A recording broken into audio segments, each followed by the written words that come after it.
Test 1. You will hear a number of different recordings, and you will have to answer questions on what you hear. There will be time for you to read the instructions and questions, and you will have a chance to check your work. All the recordings will be played once only. The test is in 4 sections. At the end of the test, you will be given 10 minutes to transfer your answers to an answer sheet. Now turn to Section 1. Section 1. You will hear a conversation between 2 friends called George and Nina about a summer music festival. First, you have some time to look at questions 1 and 2.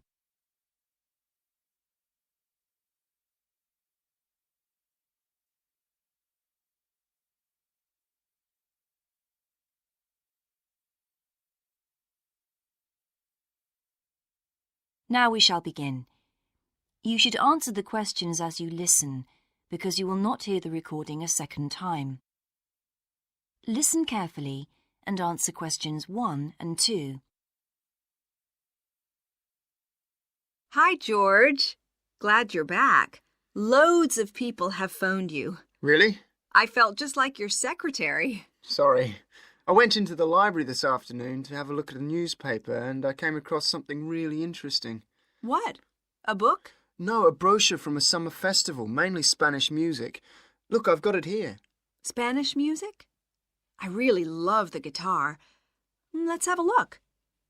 So what's this group, Guittarini? They're really good. They had a video with all the highlights of the festival at a stand in the lobby to the library, so I heard them. They play fantastic instruments, drums and flutes and old kinds of guitars. I've never heard anything like it before. Sounds great. Okay, shall we go then? Spoil ourselves? Yes, let's. The only problem is there aren't any cheap seats. It's all one price. Well, in that case, we could sit right at the front. We'd have a really good view. Yeah, though I think that if you sit at the back, you can actually hear the whole thing better. Yes. Anyway, we can decide when we get there. Before you hear the rest of the conversation, you have some time to look at questions 3 to 10.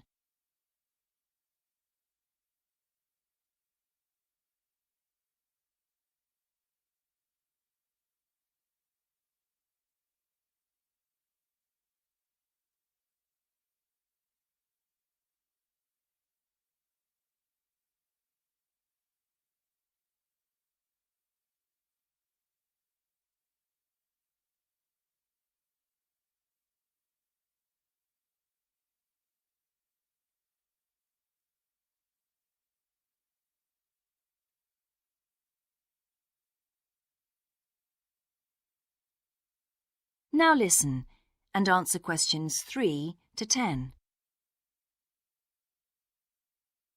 So will you fill in the form, or shall I? I'll do it.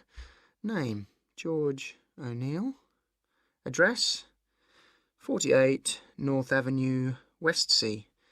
Do you remember our new postcode? Still can't remember it. Just a minute. I've got it written down here. WS6 2YH. Do you need the phone too? Please. I'm really bad at numbers. 01674 553 242.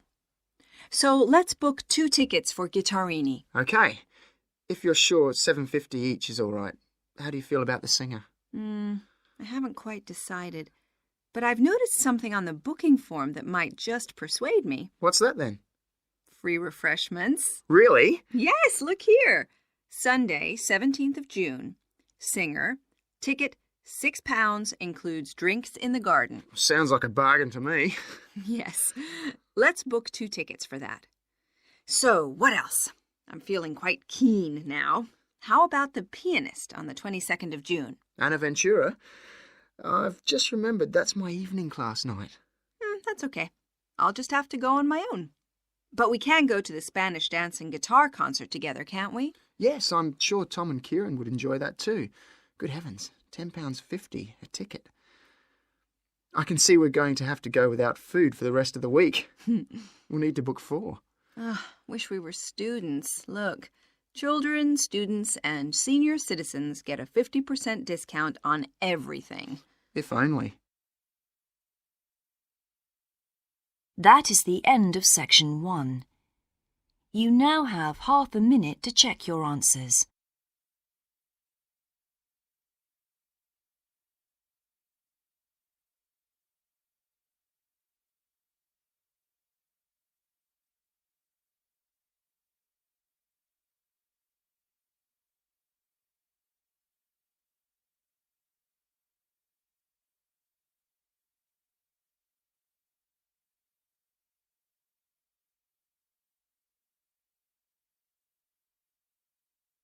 Now turn to section 2.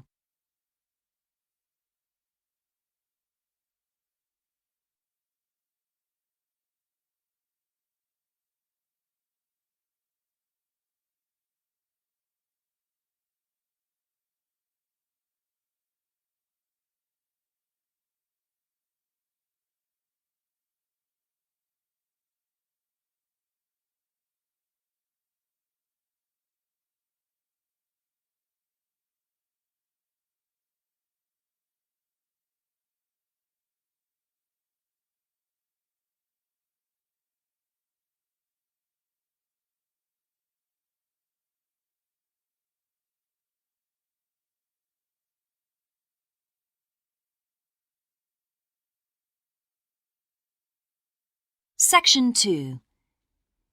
You will hear the education officer of a dinosaur museum giving information to some teachers who are planning a school visit. First, you have some time to look at questions 11 to 15.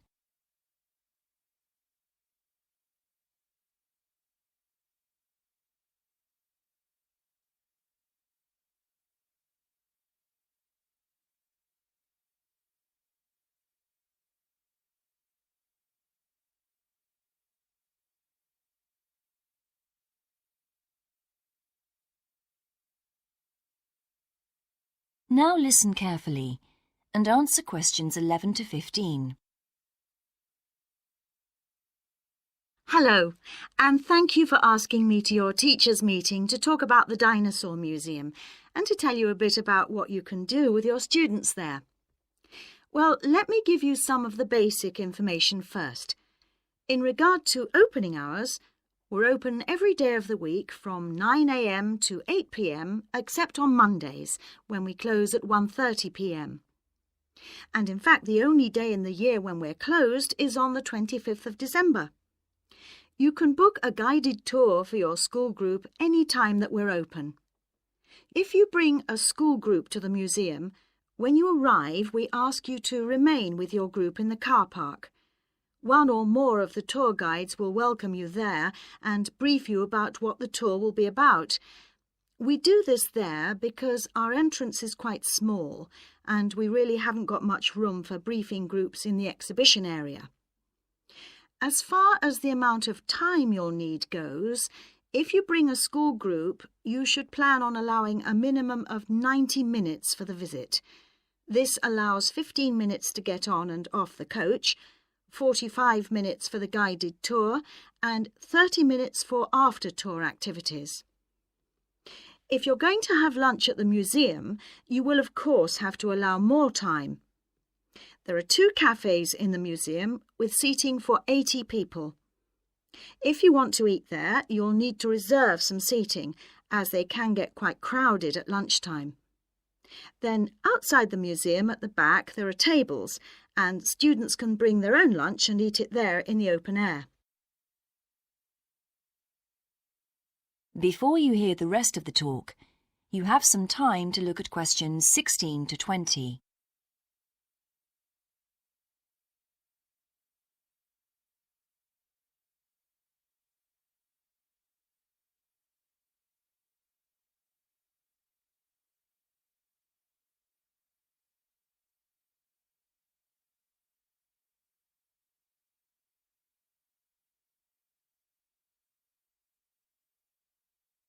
Now listen and answer questions 16 to 20. When the students come into the museum foyer, we ask them to check in their backpacks with their books, lunchboxes, etc. at the cloakroom before they enter the museum proper. I'm afraid in the past we have had a few things gone missing after school visits, so this is a strict rule. Also, some of the exhibits are fragile, and we don't want them to be accidentally knocked. But we do provide school students with handouts with questions and quizzes on them. There's so much that students can learn in the museum, and it's fun for them to have something to do.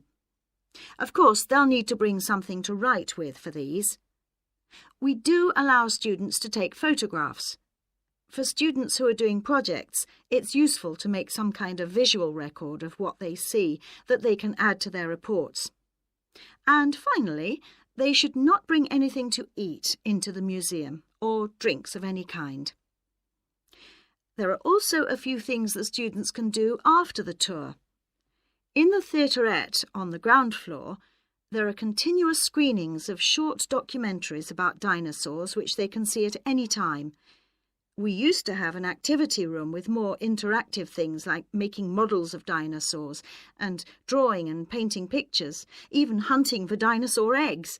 But unfortunately, the room was damaged in a bad storm recently when water came in the roof, so that's closed at the moment. But we do have an IT centre where students have access to CD-ROMs with a range of dinosaur games.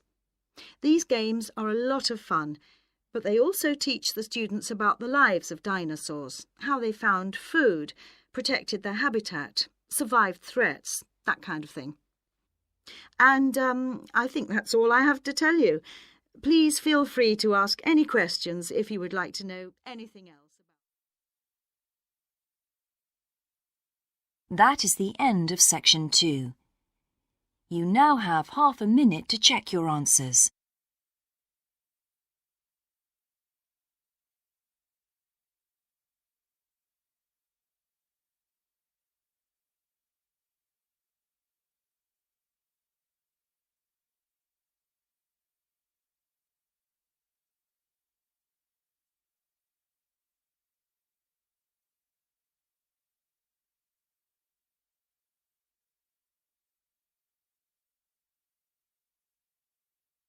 Now turn to section 3.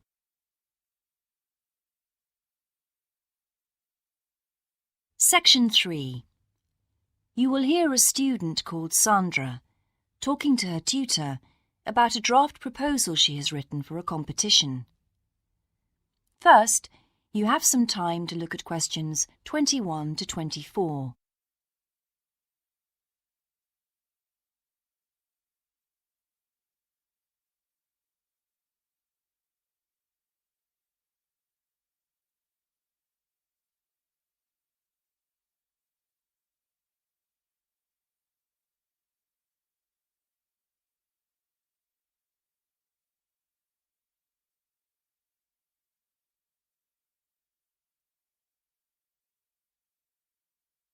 Now listen carefully and answer questions 21 to 24.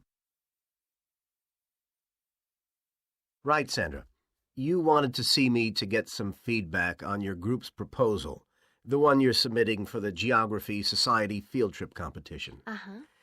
I've had a look through your proposal, and I think it's a really good choice. Oh.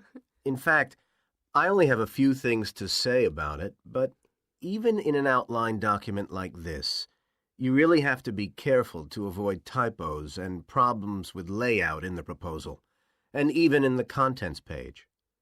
So read it through carefully before submitting it, okay? Will do. And I've made a few notes on the proposal about things which could have been better sequenced. Okay. As for the writing itself, I've annotated the proposal as and where I thought it could be improved. Generally speaking, I feel you've often used complex structures and long sentences for the sake of it, and as a consequence, although your paragraphing and inclusion of subheadings help, it's quite hard to follow your train of thought at times. Oh, So cut them down a bit, can you? really? Yes, and don't forget simple formatting like numbering. Didn't I use page numbers? I didn't mean that. Look, You've remembered to include headers and footers, which is good, but listing ideas clearly is important. Number them or use bullet points, which is even clearer. Then you'll focus the reader on your main points. I thought your suggestion to go to the Navajo Tribal Park was a very good idea. No, I've always wanted to go there. My father was a great fan of cowboy films and the Wild West, so I was subjected to seeing all the epics, many of which were shot there. As a consequence, it feels very familiar to me, and it's awesome, both geographically and visually. So it's somewhere I've always wanted to visit. The subsequent research I did and the online photographs made me even keener. Before you hear the rest of the conversation, you have some time to look at questions 25 to 30.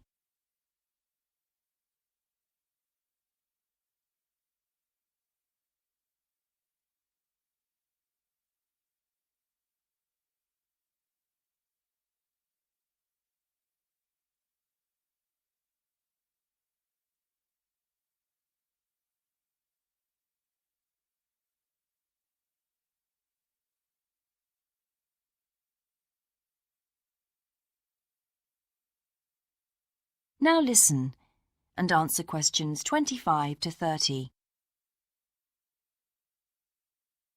Interesting. Right, let's look at the content of your proposal now. Did you find it comprehensive enough? Well, yes and no. You've listed several different topics on your contents page, but I'm not sure they're all relevant. No? Well, I thought that from the perspective of a field trip, one thing I needed to focus on was the sandstone plateau and cliffs themselves. The way they tower up from the flat landscape is just amazing. The fact that the surrounding softer rocks were eroded by wind and rain, leaving these huge outcrops high above the plain. It's hardly surprising that tourists flock to see the area. Well, yes, I'd agree with including those points. And then the fact that it's been home to Native American Navajos and all the social history that goes with that. The hardships they endured trying to save their territory from the invading settlers. Their culture is so rich. All those wonderful stories. Well, I agree it's interesting, but it's not immediately relevant to your proposal, Sandra. So, at this stage, I suggest you focus on other considerations. I think an indication of what the students on the trip could actually do when they get there should be far more central, so that certainly needs to be included and to be expanded upon. And I'd like to see something about the local wildlife and vegetation, too. Not that I imagine there's much to see.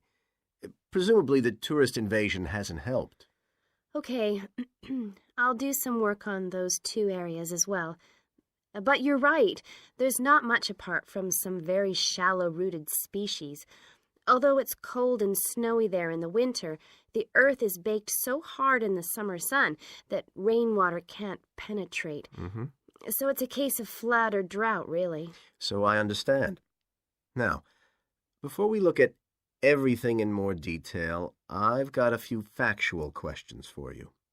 It would be a good idea to include the answers in your finished proposal, because they're missing from your draft. Fine. So you mentioned the monoliths and the spires, which was good. But what area does the tribal park cover? Do you know? 12,000 hectares, and the plain is at about 5,850 meters above sea level. Larger than I expected. Okay, where's the nearest accommodation? That's a practical detail that you haven't included. Have you done any research on that? Yes, there's nowhere to stay in the park itself, but there's an old trading post called Goulding quite near. All kinds of tours start from Goulding, too. What kind of tours? Well, the most popular are in four-wheel drive Jeeps, but I wouldn't recommend hiring those. I think the best way to appreciate the area would be to hire horses instead and trek around on those. Biking is not allowed, and it's impossible to drive around the area in private vehicles. The tracks are too rough. Okay. Lastly, what else is worth visiting there? There are several caves, but I haven't looked into any details. I'll find out about them. Okay, good. Now what I'd like to know is more about... That is the end of section 3. You now have half a minute to check your answers.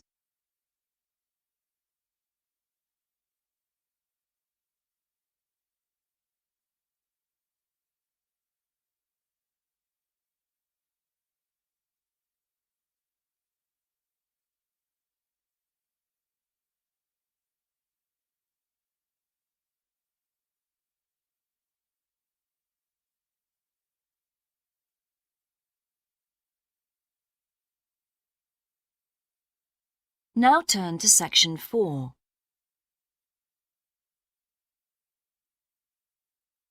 Section 4. You will hear a lecturer's introduction to a geography module. First, you have some time to look at questions 31 to 40.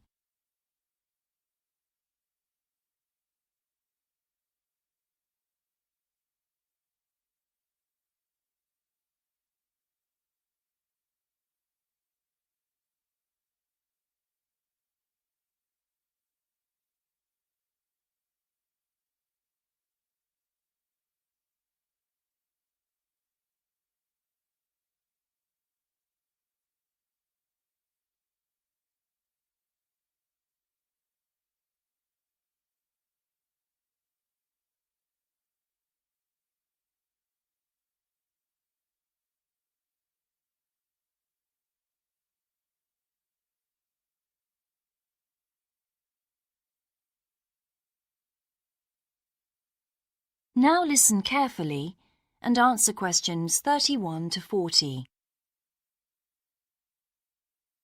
So, welcome to your introductory geography lecture. We'll begin with some basics.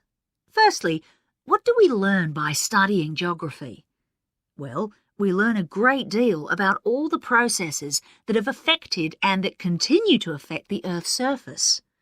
But we learn far more than that, because studying geography also informs us about the different kinds of relationships that develop between a particular environment and the people that live there. Okay, we like to think of geography as having two main branches. There's the study of the nature of our planet, its physical features, what it actually looks like, and then there's the study of the ways in which we choose to live and of the impact of those on our planet. Our current use of carbon fuels is a good example of that. But there are more specific study areas to consider too, and we'll be looking at each of these in turn throughout the semester. These include biophysical geography, by which I mean the study of the natural environment and all its living things. Then there's topography. That looks at the shapes of the land and oceans. There's the study of political geography, and social geography too, of course, which is the study of communities of people. We have economic geography, in which we examine all kinds of resources and their use, agriculture, for example. Next comes historical geography, the understanding of how people and their environments and the ways they interact have changed over a period of time. And urban geography, an aspect I'm particularly interested in, which takes as its focus the location of cities, the services that those cities provide, and migration of people to and from such cities. And lastly, we have cartography. That's the art and science of map making. You'll be doing a lot of that. So, to summarise before we continue, we now have our key answer. Studying this subject is important because without geographical knowledge, we would know very little about our surroundings and we wouldn't be able to identify all the problems that relate to them. So, by definition, we wouldn't be in an informed position to work out how to solve any of them.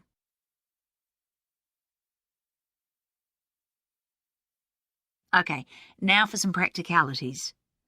What do geographers actually do? Well, we collect data to begin with. You'll be doing a lot of that on your first field trip. How do we do this? There are several means. We might, for example, conduct a census, count a population in a given area perhaps. We also need images of the Earth's surface which we can produce by means of computer generation technology or with the help of satellite relays. We've come a very long way from the early exploration of the world by sailing ships, when geographers only had pens and paper at their disposal. After we've gathered our information, we must analyse it. We need to look for patterns, most commonly those of causes and consequences. This kind of information helps us to predict and resolve problems that could affect the world we live in. But we don't keep all this information confidential. We then need to publish our findings so that other people can access it and be informed by it. And one way in which this information can be published is in the form of maps. You'll all have used one at some stage of your life already. Let's consider the benefits of maps from a geographer's perspective. Maps can be folded and put in a pocket and can provide a great store of reference when they're collected into an atlas. They can depict the physical features of the entire planet if necessary, or just a small part of it in much greater detail. But there is a drawback. You can't exactly replicate something that is three-dimensional, like our planet, on a flat piece of paper, because paper has only 2 dimensions. And that means there'll always be a certain degree of distortion on a map. It can't be avoided. We can also use aerial photographs, pictures taken by cameras at high altitude above the Earth. These are great for showing all kinds of geographical features that are not easy to see from the ground. You can easily illustrate areas of diseased trees, or how much traffic is on the roads at a given time, or information about deep seabeds, for example. Then there are Landsats. These are satellites that circle the Earth and transmit visual information to computers at receiving stations. They circle the Earth several times a day and can provide a massive information. You'll all be familiar with the information they give us about the weather, for example. So what we're going to do now is look at a short presentation in which you'll see all these tools. That is the end of section 4.